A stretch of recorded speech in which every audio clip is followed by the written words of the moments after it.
ॐ गुरुर्ब्रह्मा गुरुर्विष्णुः गुरुर्देवो महेश्वरः गुरुर्साक्षात् परं ब्रह्म तस्मै श्रीगुरवे नमः सदाशिवसमारम्भां शङ्कराचार्यमध्यमाम् अस्मदाचार्यपर्यन्तां वन्दे गुरुपरम्पराम् श्रुतिस्मृतिपुराणानाम् आलयं करुणालयम् नमामि भगवत्पादं शङ्करं लोकशङ्करम्.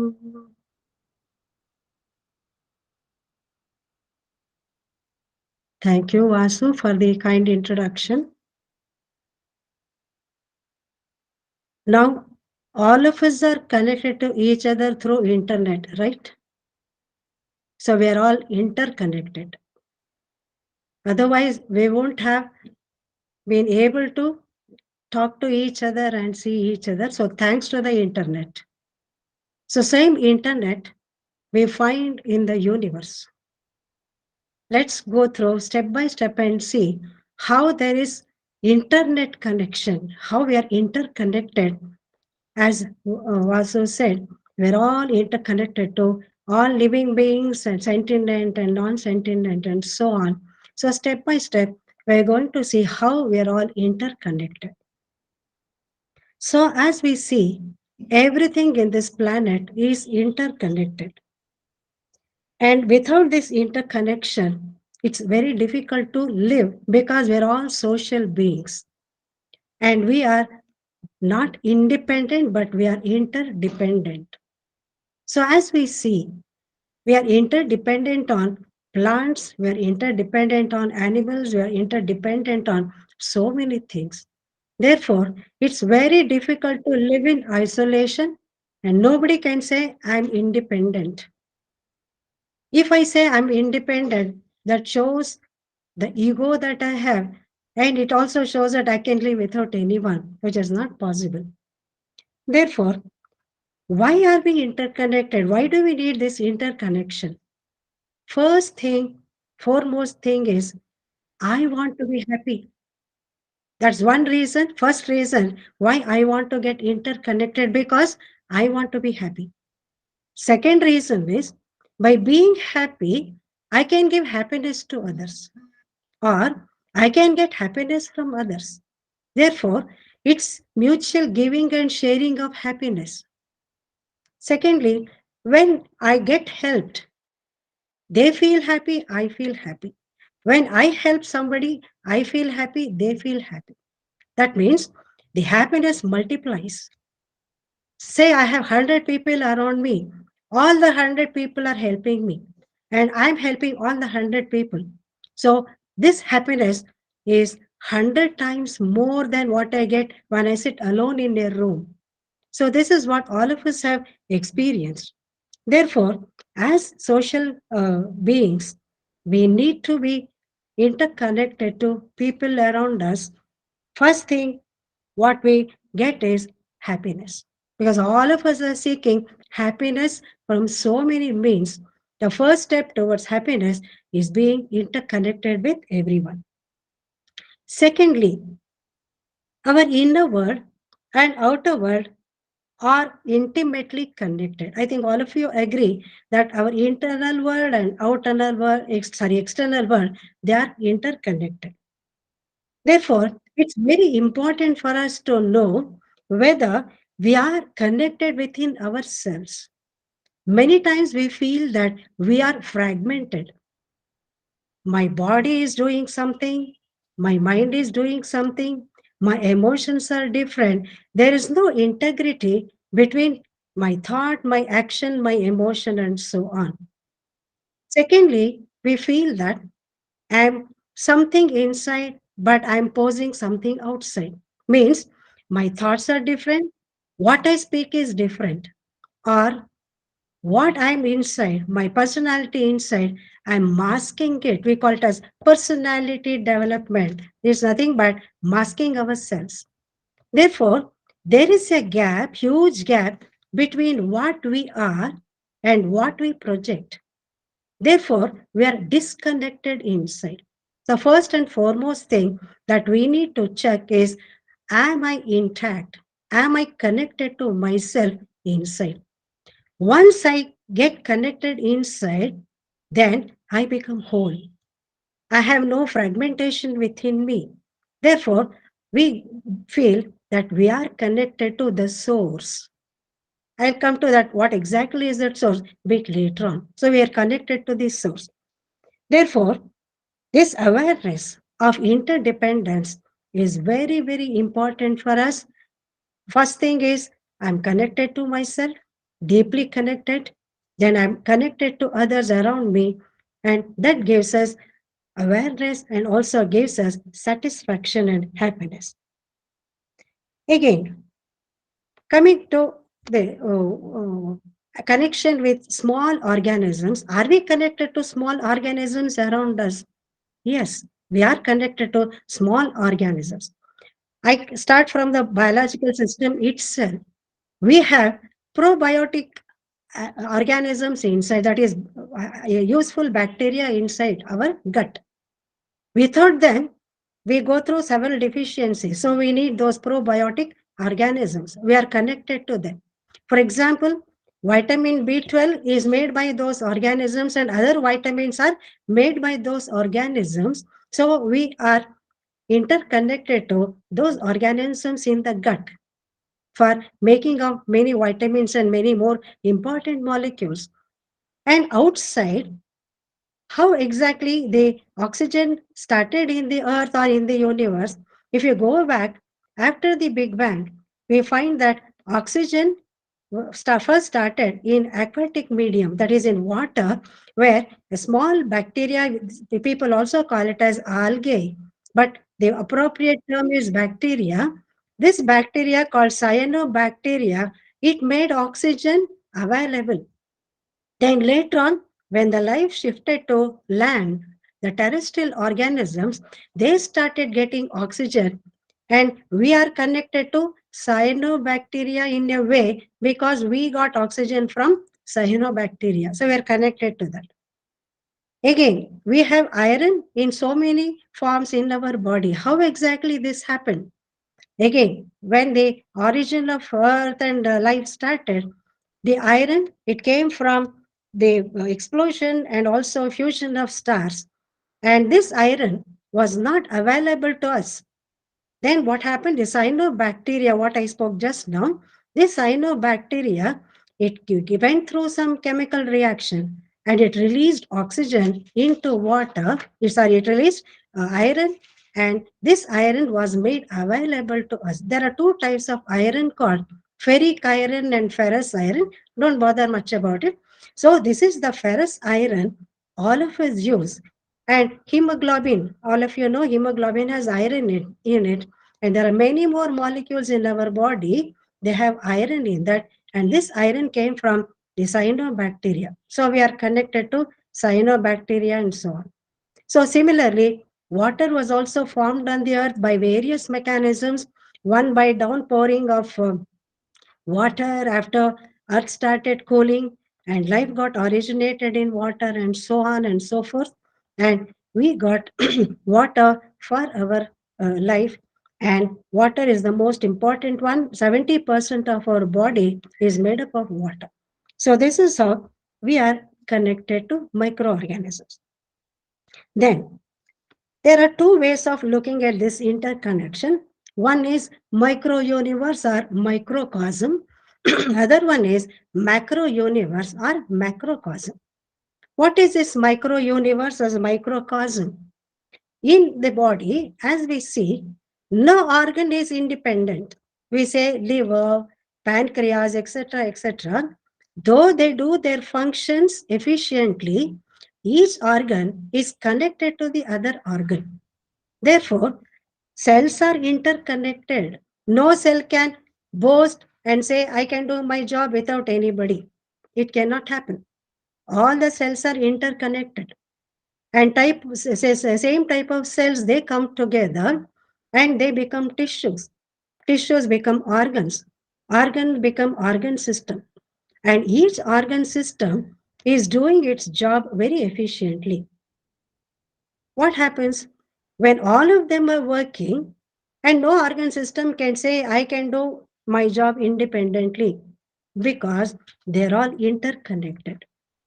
For example, for the maintenance of our body temperature, which is 98.4 degree Fahrenheit, many organ systems are working. One is the cardiovascular system is important. That is the system that is supplying blood and so on. We call it as cardiovascular system.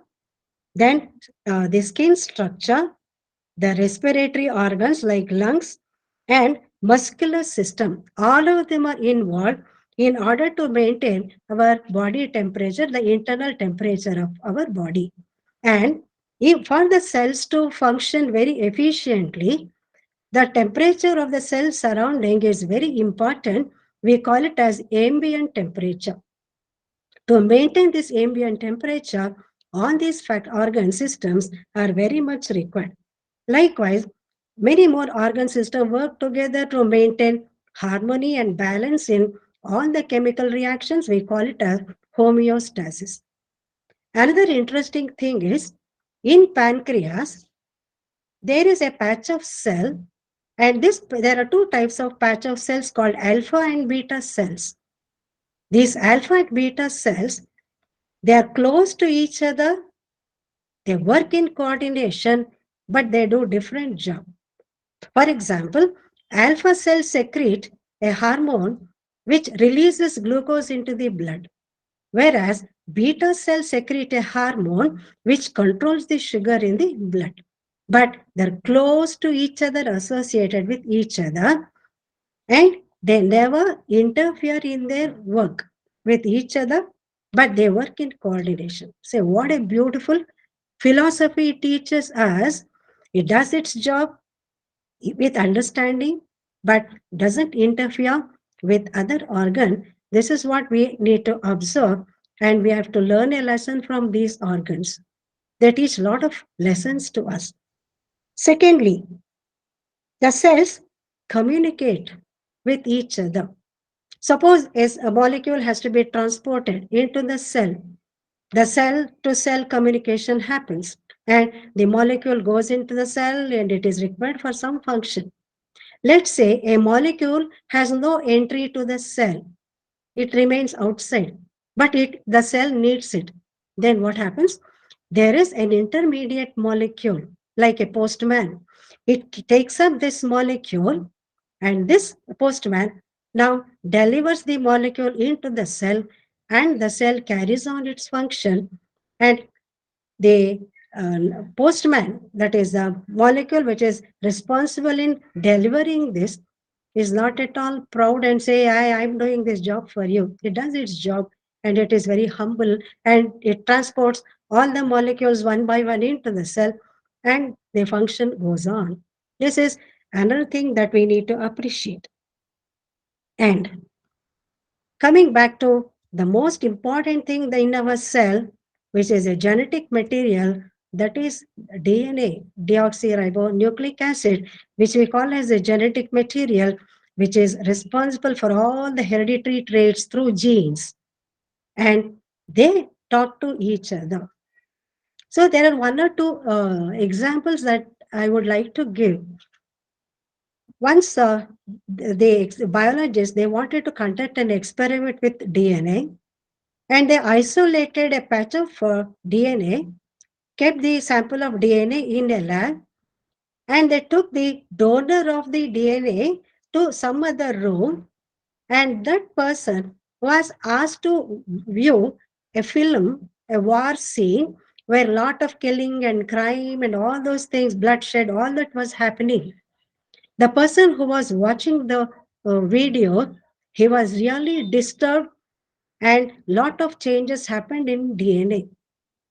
After that, these biologists came back to the lab, that they had stored the DNA sample of that person.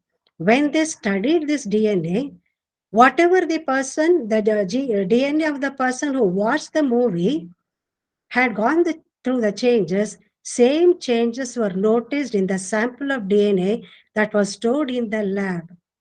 This was really an astonishing study.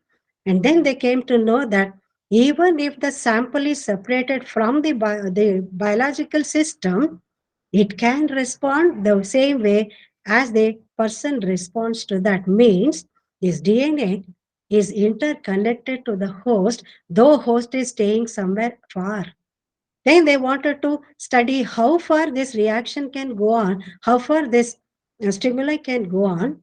Up to 50 miles, this was traveling. The message was traveling to the other person. They were all separated and in different places. And up to 50 miles, they got separated. But still, the same response was seen in both the samples. So, this is enough to say that there is an interconnection between the DNA sample, though they are separated from us, and DNA can emit photons. And all of us have got our aura. We call it as energy aura. Through the aura, the message can go on, they can receive, all these things happen. Suddenly, one fine day morning gets a sort of what do you call as a shock she gets without a reason. She is feeling tensed. She is very anxious, and she feels that her daughter is not well. Her daughter has got some problem, something like that. Some anxiety happens in that lady.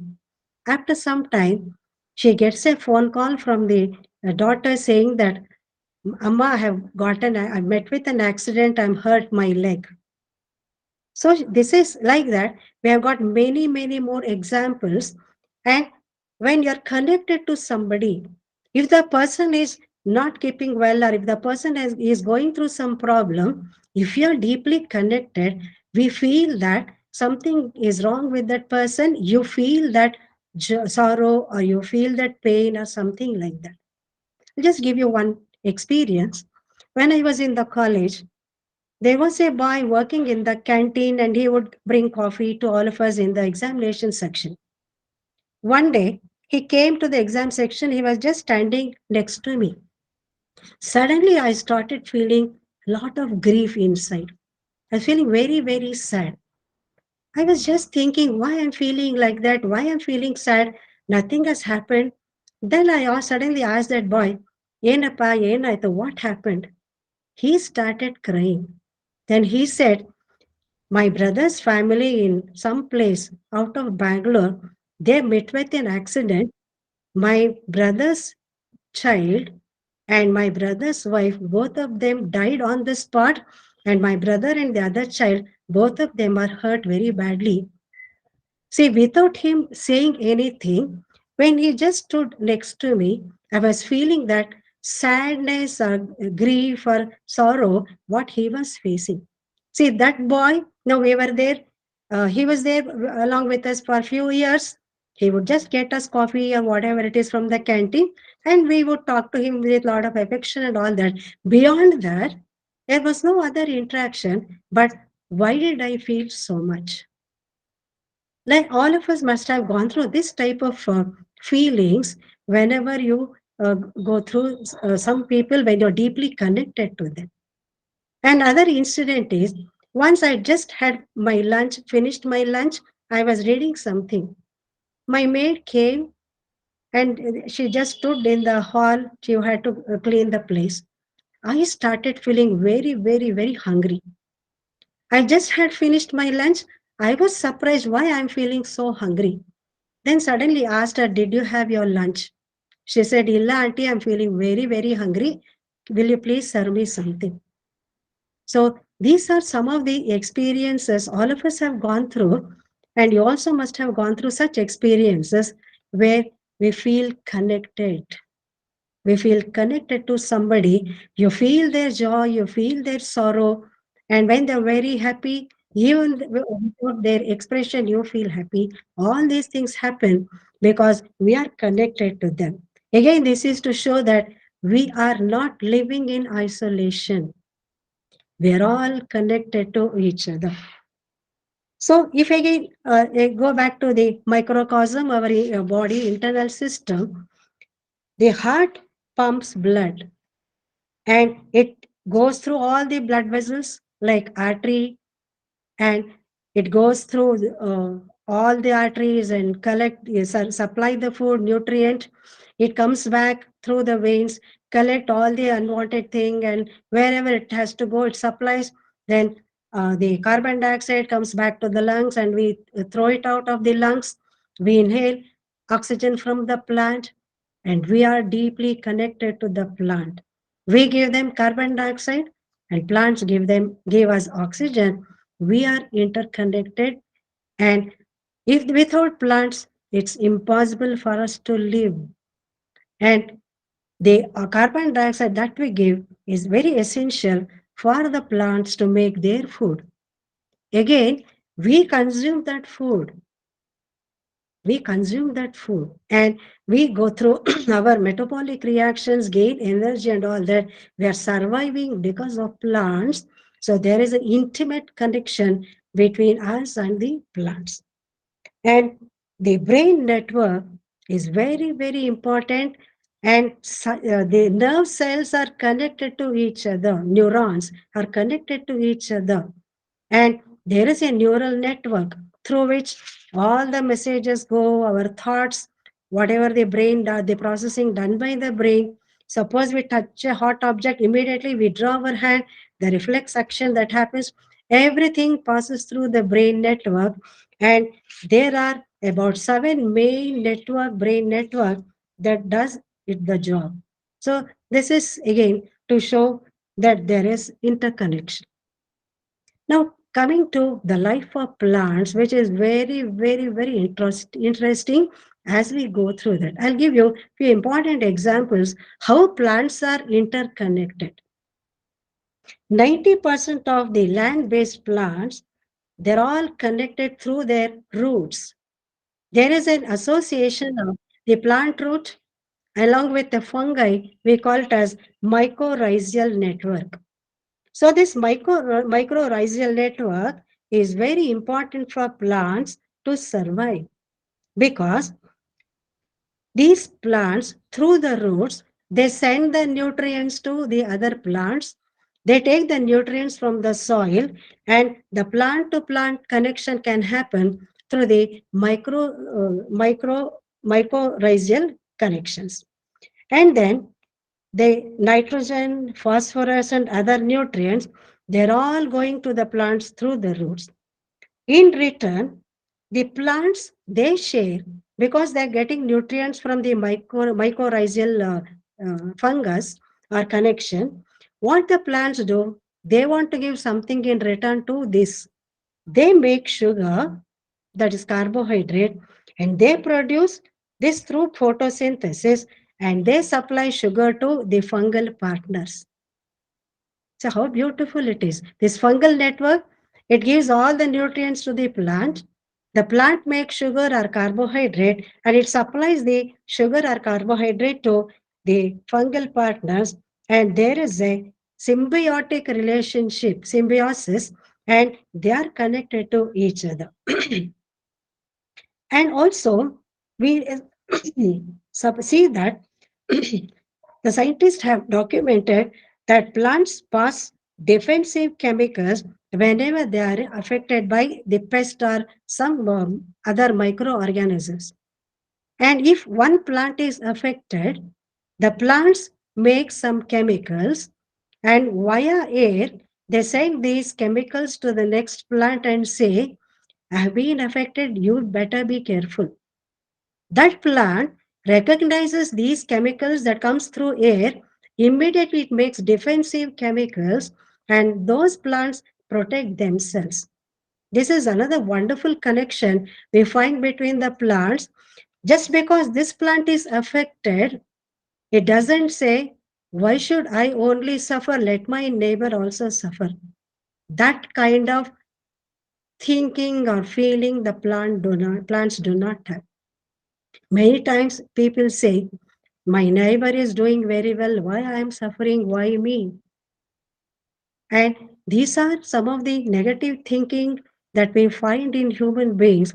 But plants, they're so compassionate, and they give the message to the next plant, better be careful, send the signal to the plant through air, through chemicals, and those plants, they make the defensive chemicals to protect themselves. And you must have seen cattle grazing. The cattle goes for grazing, it eats a patch of grass.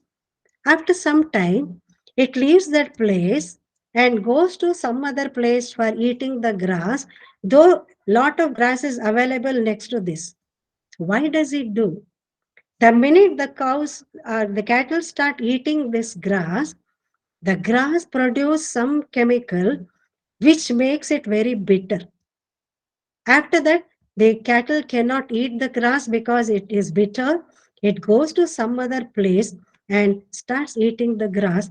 And by the time it goes, the chemicals would have passed to some distance and it has gone to the other part of the grass also sometime. And the cattle goes in search of some other place for eating the grass. So, a grass blade has intelligence. It makes chemicals to protect itself. Also, it makes chemicals to protect the fellow beings. And this is how the plants get connected to each other. And there are trees called mother trees. Just like our mother takes care of ourselves, the mother trees, they would have gone through so many seasons like severe winter, severe rain, and summer, and all that. Those mother trees are very strong and they supply food, nutrients, and all of them to the nearby trees and they support them. And they are called mother trees. They are called mother trees. So these mother trees, they take care of the other plants. And secondly, what the beautiful thing that the plant ecologists have studied is, suppose a tree is very old and it is about to die.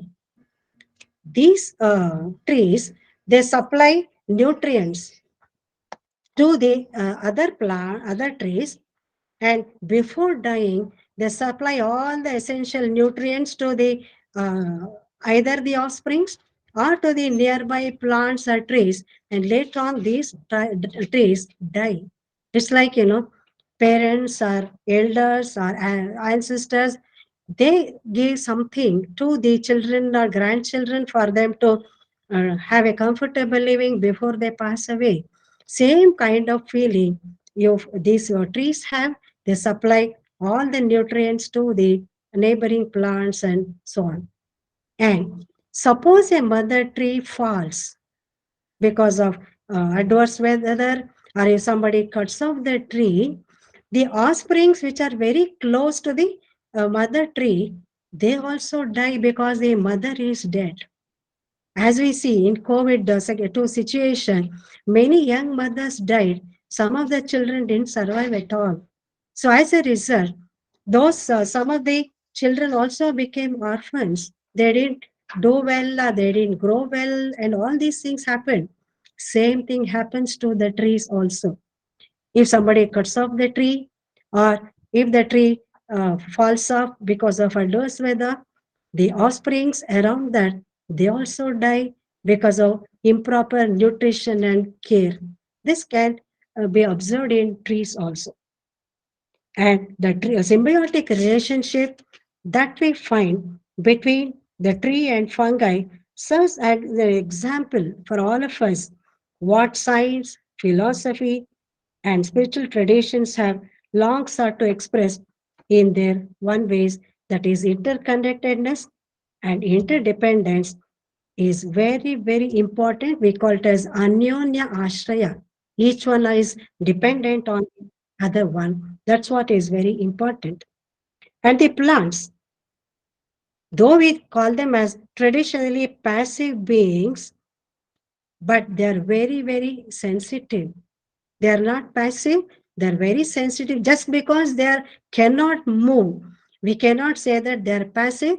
They are more active than human beings. And by staying in one place, they can do wonderful things. Whenever we cut a grass or greens, we get a beautiful odor and we like that fresh smell of greens or whatever it is. But on the other hand, those greens are crying, they're screaming because they're hurt.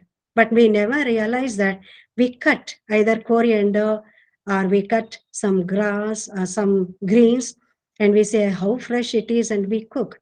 But at the back of it, because we have cut them, the greens are crying, they're screaming because they're getting hurt.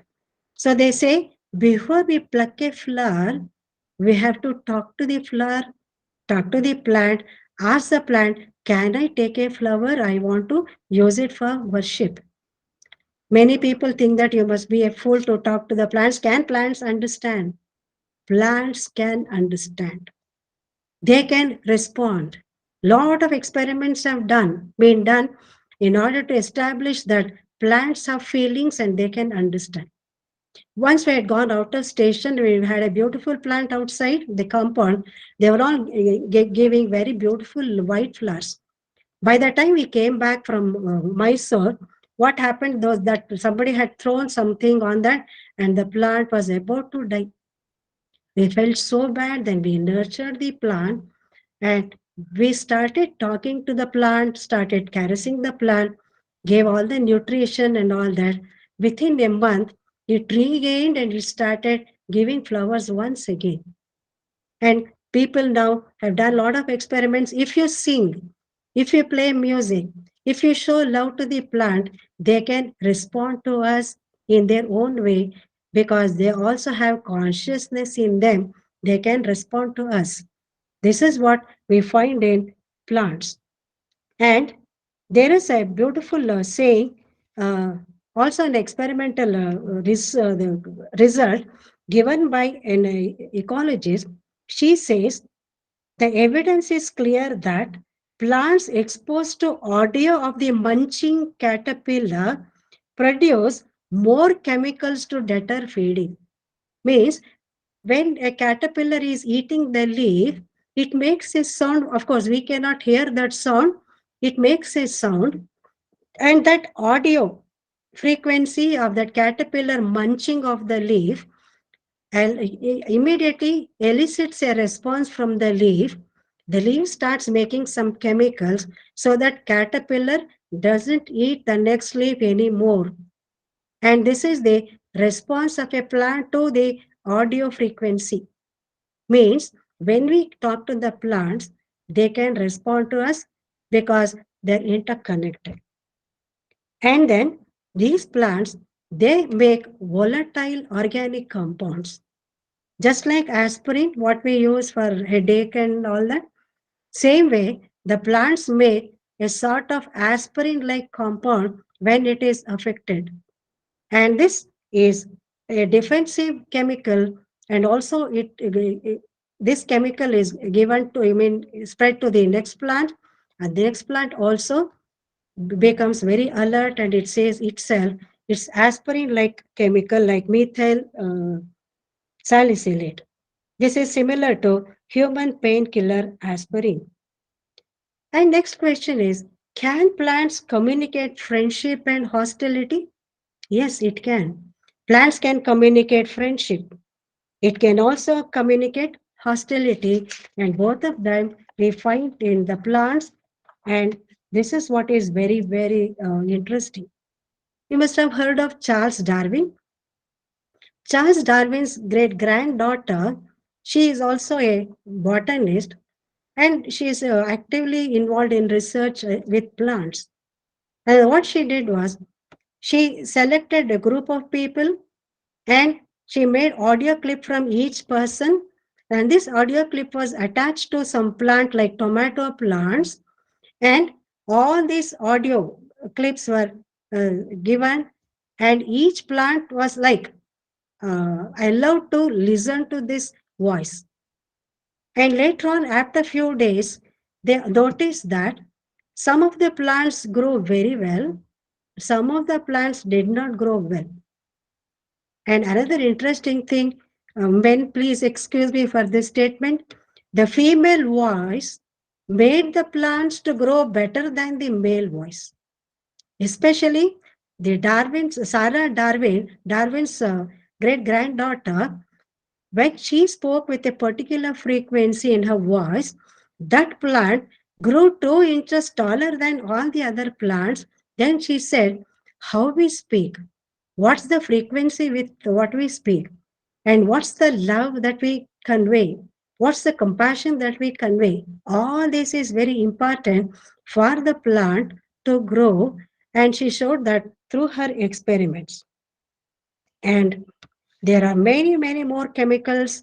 Of course, it's a very, very long list.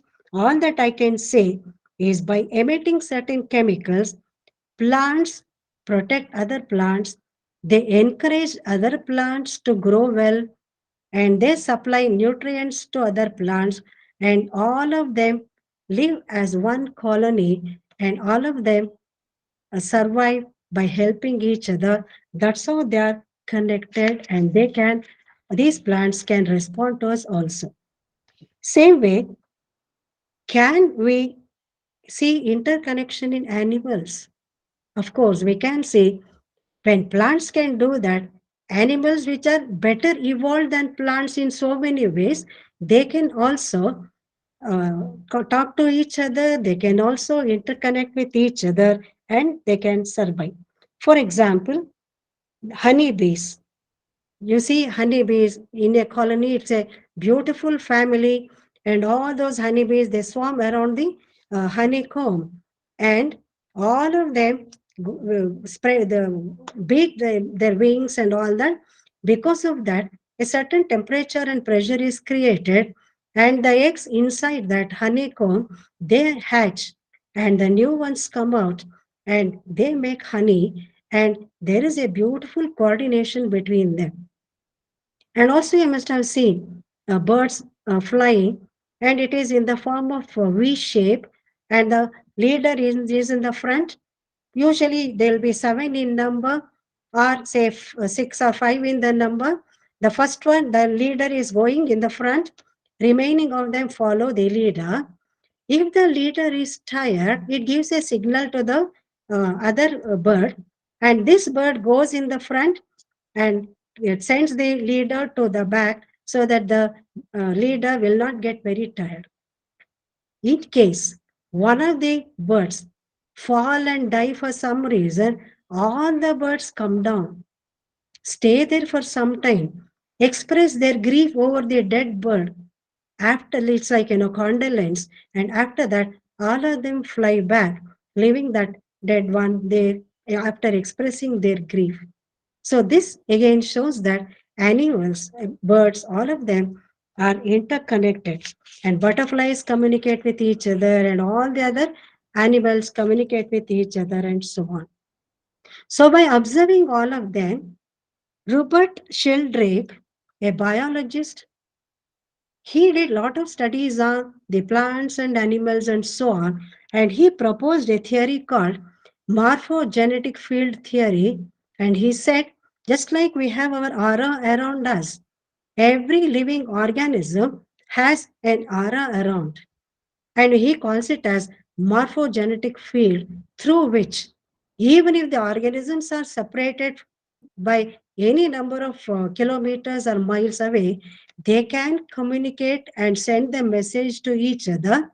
If you bring out any changes in one type of animals or birds here, the same species of animals and birds who are miles away, they will show the same response.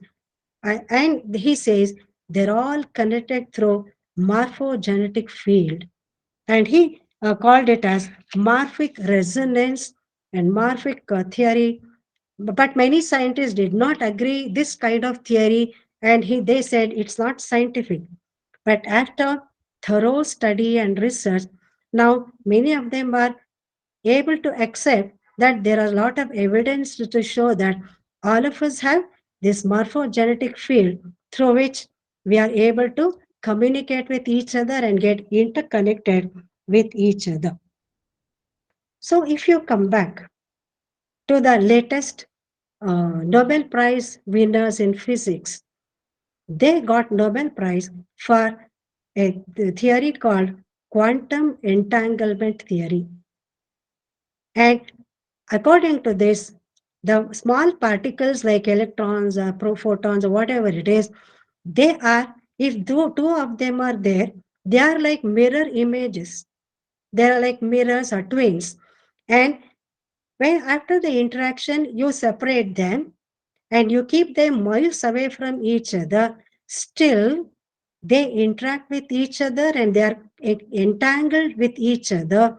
And he called it as quantum entanglement. After this theory was proposed, actually, this theory was proposed long ago. Einstein did not accept this as a scientific theory because there was no evidence for that. And he said it's a spooky action at some distance. But now, the latest Nobel Prize winners, there are sufficient evidences to say that there is an entanglement. And the physicist now says whenever we interact with somebody, with whomever we have very good interaction or contact, good relationship, we are entangled to each other. And if you are happy, the person with whom you are very much attached is also happy, though you are not communicating with each other. And if you are not happy, if you are sad, if you have other problems, the person with whom you have very good attachment or entanglement, that person also feels even without you saying that. So this is another support to Sheldrake's morphic resonance or morphogenetic theory. So these particles are entangled with each other and they show up these properties, though they are miles away. So Einstein, classical theory, he did not support this, but later on, he also, to some extent, accepted this theory of quantum entanglement. The modern medicine now, which used to see the human being as a separate one, like digestive system separate and nervous system separate and so on. But nowadays, they're coming up to holistic healing. Holistic healing is the human being is seen as a whole, not as a part. That's what happened in the English medicine system. But in Ayurveda, it's called Panchama Veda, they used to treat the human being as a whole, not as a part. So, for example, if somebody gets headache, the headache is for 101 reasons. The headache may be due to indigestion, headache may be due to lack of sleep, headache may be due to some stress, or headache may be due to some hyperacidity. Many more reasons for headache. But what's the medicine that we take for headache? It depends on whether you see the human being as a part or human being as a whole. It depends on how the doctor is going to treat the patient. Therefore, human body has the capacity to heal itself provided we give awareness. And there are many incidences which say that whenever you have any health issue or any pain in the body, you focus more and more on the pain. And when meditate on the pain, many people may laugh when you say you meditate on the pain. You meditate on the pain, then you will discover why are you feeling the pain, whether it is a physical pain or an emotional or mental pain. You will know the cause of it. Once you know the cause, you will know how to heal. We have seen dogs eating the grass when the dog is going through some indigestion issue or something. The dog doesn't eat anything, eats some grass and throws out everything, sleeps for one whole day. Next day, dog is all right. Only we who have dogs at home, we take the doctor to, take the dogs to the doctor and we get the medicine. But you see the stray dogs, even if they are hurt during their quarrel, next day they'll be all right because they know how to heal themselves. We have forgotten our system because we are disconnected. We think the body is separate, mind is separate, our emotion is separate, and all that. Because we have lost integrity, we are not able to connect ourselves. We feel the pain, we feel that we are ill health and all that. And this shows that body has the ability to heal itself provided we are connected deep within ourselves. So the energy and matter, they go together. If we are sick in the mind, we become sick in the body. If we are sick in the body, we become sick in the mind. They are again interconnected.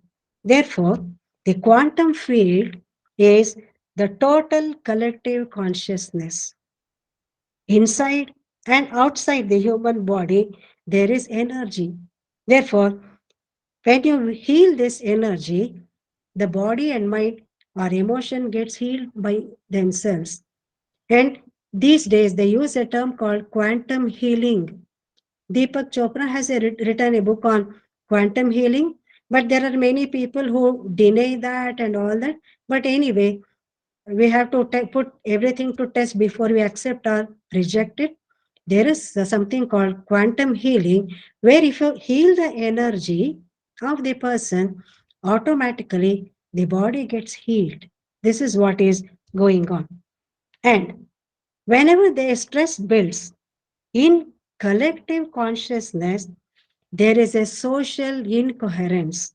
Many yogis have studied this and come up with a statement: all occurrences of violence, negativity, conflicts arises in any society just because of the building up of stress in collective consciousness. When the level of stress becomes too acute, it erupts into crime. If we are all connected through the fabric of collective consciousness, could society be drastically transformed by a sufficient number of people creating a possible positive influence? By practicing meditation techniques, by spreading love and peace, this fear, grief, or stress, whatever is in the collective consciousness, can slowly come down. Instead of spreading negative thought, negative statements, and all that, if we could spread positive thinking, positive statements, talk only positive, then there will be change in the collective consciousness because we are all bound by this fabric of consciousness. So if some change happens here, the change can happen everywhere. Everybody feels peace, everybody feels happy, and the stress comes down, and people start finding peace within themselves. Therefore, there is a one physicist, you have a lot of his videos on YouTube, that is Dr. Hagelin. He's a leading person in quantum physics. He also says that all of us are in a unified field. All of us are connected by fabric of consciousness, and we're all in the unified field. And he says what we have discovered at the foundation of the universe is a universal field where all the forces and particles of nature are united as one. And he says they are ripples on a single ocean of existence. And he also says that our minds profoundly mirror the hierarchical structure of nature. We can drive within to deeper levels of mind, accessing more powerful levels of thought, and ultimately the unified field itself, the most powerful, limitless, universal level of our own consciousness. This is his statement after studying quantum physics at a deeper level. So, what I would like to emphasize here is all these physicists who studied modern physics and quantum physics, they later became Vedantins. They started studying Vedanta, and one physicist called Heisenberg, he came to India. He met Rabindranath Tagore and discussed a lot of Vedanta and philosophy with him. Same way, there is Erwin Schrödinger, who was a leading physicist and also quantum physicist. He studied a lot of Vedanta. And he also writes that Vedanta teaches that attention is singular, all happenings are performed, and Niels Bohr, who gave the structure of the atom, Heisenberg, Schrodinger, all of them said quantum concepts will have no longer appearance as ridiculous to humans who have studied Vedanta. Ultimately, he says physics and Vedanta, both of them talk about the same thing, not two different things. Therefore, the human beings who are all connected to each other, they must share something in common. What is that something in common? And that is whatever Einstein said, that we are a part of the whole. He said, we are a part of the whole and called by us as universe, a part limited in time and space, but he experiences himself, his thoughts and feelings as something separated from the rest. It's a kind of illusion of consciousness. How beautifully he said, it's a delusion or illusion, which we call in Vedanta as Maya. He said, we're all in illusion, thinking that we're all separate, independent entity and so on. He says, this delusion is a kind of prison for us, restricting us to our personal desires and personal identities and affection for a few persons nearest to us. Our task must be to free ourselves from this prison by widening our circle of compassion to embrace all living creatures and the whole of nature in its beauty. See how nicely Albert Einstein has quoted. He feels that all of us are one. And if you think we are separate, he says it's a delusion or illusion. And Einstein later he became a metaphysicist. From physicist, he became a metaphysicist and he believed in this philosophy. So long ago in China, there was a monk called Fazang. He was a monk and a very good orator, and he was working for the empress. She is called Wu, W-U, Wu. Chinese names are a bit difficult to pronounce. So one day he was delivering a talk, and he explained the universe with many dimensions of consciousness and many realms of existence. And he said, we are all connected and mutually contained each other. This is his statement, mutually contained each other. Then the Empress said, I understand interconnectedness, but how can two things contain each other? This was her question. How can two things contain each other? And he said, you give me some time to demonstrate this. He took 1 week's time. Then what he did was he called the empress, he went to the palace, and there was a beautiful big hall and beautiful sunlight. That was the evening. And through the sheer curtain, the sunlight was entering, the twilight was entering. That was a beautiful scene. Then he told the empress, wait for some time till the sun sets, and when it becomes dark, I will show you something. Then she was waiting there. When it became dark, he asked those people to close the room. Then he lit one candle. There was a beautiful chandelier. He lit one candle. There were mirrors all around the hall. All around the hall, there were mirrors like a circle, and they were standing in the middle. Then, when the candle was lit, the whole dark place became bright, and they were able to see the candle in every mirror. She was very much impressed, and she said, it's very calming and surreal to be here. Then she said, how do I understand one is contained in the other from this, what you have demonstrated? Then he said, one lighting of the candle With that, entire hall is illuminated. The light of the flame is bouncing off the mirrors, multiplying the effect of that one candle. You see a flame in every mirror. The source flame is only one, but here every mirror is showing it. Put out one, and all of them will go out. After that, she said, I understand. The twinkling lights and showed in her eyes. But how does that demonstrate things containing each other? Then Fazang explained, please walk with me and observe carefully any mirror. She asked, what about it? She said, standing in front of one, and she also said, he said, not only does each mirror carry a reflection of the source candle, but also the flame from every other mirror here, and each mirror has infinite flames from all the other mirrors. And he says, this is the law of interconnectedness.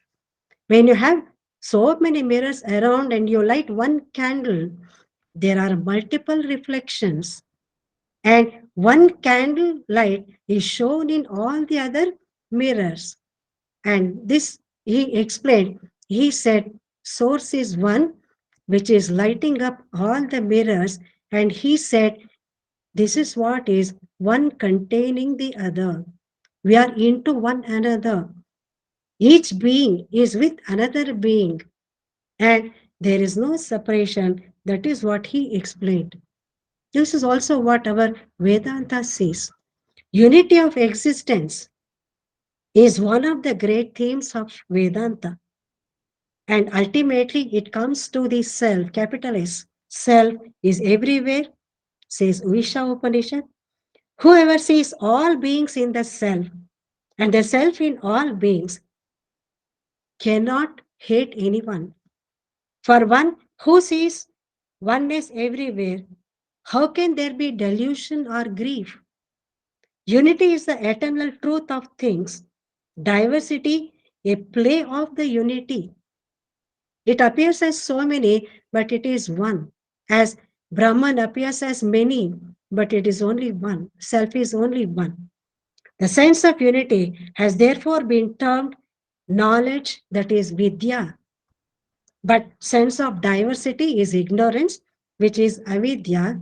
In essence, there is only one, that is Brahman. And Vedanta gives a beautiful explanation here as pot and part space and the space around the pot. We call it as Ghatakasha, Mahakasha. That is, the space in the pot is same as space outside. But the space in the pot is a limited one. For example, the space in this hall, the space where you're all sitting, is a limited one. We call it as parichinna. It's a limited place. But outside, it is Mahakasha. In every enclosure, the space which we call as Akasha is enclosed, and it becomes small, and it becomes limited. That we call as Ghatakasha, means the space in the pot. But if you go to Mahakasha, Mahakasha is all pervading, it's big, it's all pervading. It is one space, one Mahakasha, which is unlimited, limitless, unenclosed. It is Ekam, it is Brahman. So when Ghata breaks, what happens to the space or Akasha in the Ghata? It becomes one with the Mahakasha. Ghatakasha, Mahakasha essentially are one. And many in the universe, sometimes called parts of the universe, is nothing but Brahman itself. Therefore, the relationship may be of various kinds. And we may see there are so many jivas appearing to us, and I'm also one jiva. But if you take it in a deeper sense, there are no many jivas at all. Everything is one. So this is very well explained in Upanishads. There are many, all Upanishads talk about it. And before we talk about Upanishad, all of us have felt this oneness at one point of time, that is in deep sleep. In dream also, many things appear in the dream. I am the one seeing the dream, and there are many people in my dream, whether related or unrelated. So many weird things happens in the dream. But in deep sleep, I am not there at all. Means this body is not there. Then mind is not there. I don't know anything. I even don't know that I am sleeping. I find oneness in dream, sorry, in deep sleep, sushupti, but we don't feel it because there is ignorance. Once we get up from the sleep, then we say, aha, nanishchana nidre marda. I slept very well. Only after we wake up, we feel that we slept very well. But while in the deep sleep, we never realize that we are one. Once we wake up, I am different, my dream is different, my world is different. All these come only when we wake up, but in sleep we don't feel it. So there are many Upanishads which talk about this oneness. I just quote few of them. In Chandrika Upanishad, when Shvetaketu returns home after his studies from Gurukula, his father Uddalaka asked him many questions, and because Shvetaketu was very arrogant of his knowledge, ನಾನು ಎಲ್ಲ ತಿಳ್ಕೊಂಡಿದ್ದೀನಿ, I know everything, that kind of attitude Shvetaketu had. So Uddalaka asked him various questions on various topics, and ultimately Uddalaka said, Shvetaketu, a, a pot, it's made up of clay. It may be of different shapes, but what is the substratum? What is the main thing? The main thing is the clay. And if you break, what do we get? We get only the clay particles. And also, if it is any metal, it is made up of the same substance and so on. Ultimately, Uddalaka gives several examples to Shvetaketu, and he said, each seemingly a separate vessel made up of clay participate in the totality of the substance of the clay. And Uddalaka continues through other examples, finally leading his son Shvetaketu to the realization Tattvamasi means you are that. What is it? You are that. And he also talks about unity of all existence. Everybody is the same, and everyone is that Atma Swarupa alone, nothing else. So everyone has to realize that I am that. That's what Shweta Ketu was given the advice from Uddalaka. Then coming to story of Nachiketa. Nachiketa, all of you know about him. He wanted only Atmagnana, nothing else, though Yama offered him many alluring things. He said, I don't want anything, I want only that. Finally, Yama reveals to Nachiketa the secret of life. There is no death because the soul is immortal, and there is no self because all is one. No one is ever alone. No one is ever alone.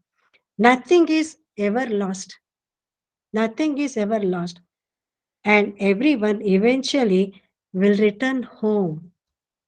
Those who see all creatures in themselves and themselves in all creatures have no fear. This is a very important statement. Why there is a fear? Because we think that there is someone else other than me. Therefore, there is a fear. Those who see all creatures in themselves and themselves in all creatures have no fear. Those who see all creatures in themselves, and themselves in all creatures, know no grief. They have no grief. Those who see themselves in all creatures know no grief. How can the multiplicity of life delude the one who sees its unity? How do you feel that you are separate when you are one, connected to everyone? in the fabric of consciousness, how do you think that you are separate? In encouraging this, one more illustration given in Brihadaranyaka Upanishad as Madhu Vidya, where honey is very important for the honeybees, and honeybees and the honey, both of them are interconnected. It's very magnificent theme in Brihadaranyaka Upanishad. The word madhu or honey denotes the causal relationship and mutual dependence of the earth and all beings. One cannot exist without the other. Bees make honey, and honey makes or supports bees. And bees and honey are both cause and effect and are mutually dependent on each other. So, what is the relationship between living beings and various objects or phenomenon of the universe? They support each other, nourish each other, each being like honey for the other. This relationship of mutual support arises because of the one self, capital S self, which is common to all. This is not just an intellectual exercise that we do, but it has to happen in the intellect first. Then keep on thinking about it. Whenever we see somebody, it's not XYZ with name and form. We immediately tell ourselves that is Atma Swarupa. I am Atma Swarupa. That's also Atma Swarupa, which starts as an intellectual exercise only until we get the direct experience, Paroksha Anubhava. Aparoksha Anubhava. Until that it is Paroksha, we just keep looking at everybody as a name and form, XYZ. Once we get this unity, we are all bound in consciousness, then we start doing this intellectual exercise. Oh, that is Atma Swarupa. I am also Atma Swarupa. We are all connected to each other.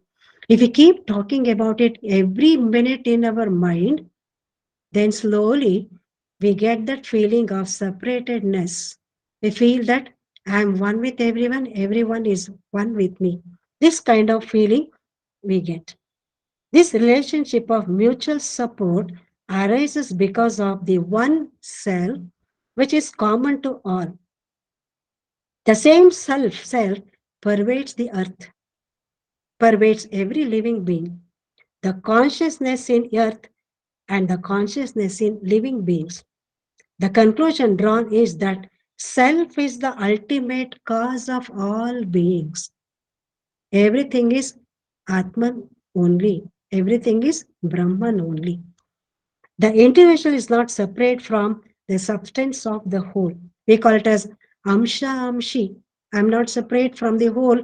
I'm a whole itself ultimately. They are not separate. So the individual is not separate from the substance of the whole, and the whole is not in any way different from the structure of the part. Both are one. They are essentially the same. That which connects the part with the whole and the whole with the part is what we call as Purusha. And this is the self of the universal being. This is the self of the individual being. This is the self of what is outside. This is the self of what is inside. This is all which we call as Idam Sarvam. This is called Brahman, the Absolute. It is filling all space, existing everywhere, filling all things.